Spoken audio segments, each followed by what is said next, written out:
کہ اس ویکنڈ پہ Chabahar port جو ایران کی پورٹ ہے اس کا انڈیا کو کانٹریکٹ دیا گیا 18 مہینے کے لیے دیا گیا ہے. اس پورٹ کا کنٹرول $85 ملین کا یہ پروجیکٹ ہے.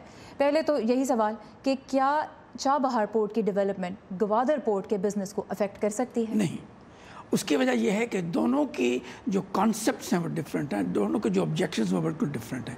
جہاں تک چابہار کا تعلق ہے اس کا مقصد یہ ہے کہ ہندوستان افغانستان کے ساتھ اپنے ریلیشن شپ کو مینٹین کرنا چاہتا ہے اور اس کے لیے وہ ایک یہ سپلیمنٹل پیمنٹ کرنے کو تیار ہے جو چابہار استعمال کرنے پہ ہوگی.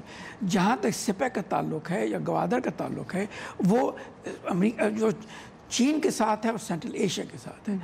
یاد رہے کہ افغانستان سے سینٹرل ایشیا کے ساتھ تعلقات اتنے امپروو نہیں ہیں جتنے کہ چین کے ساتھ ہیں, تو اس لیے کوئی خاطر خواہ قسم کا اثر نہیں ہوگا. لیکن میں یہ کہتا چلوں کہ یہ ایک اللاجیکل سی بات ہے.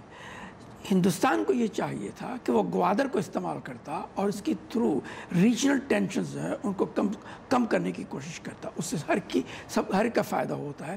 اس کا افغانستان کا بھی فائدہ ہوتا ہے, ہندوستان کا بھی فائدہ ہوتا ہے, سینٹرل ایشیا پاکستان سب کو فائدہ ہوتا ہے. لیکن پولیٹیکلی وہ ایسا نہیں کر سکے. زبیر اقبال ہمارے ساتھ تھے, ماہر معاشیات. Thank you very much for this information.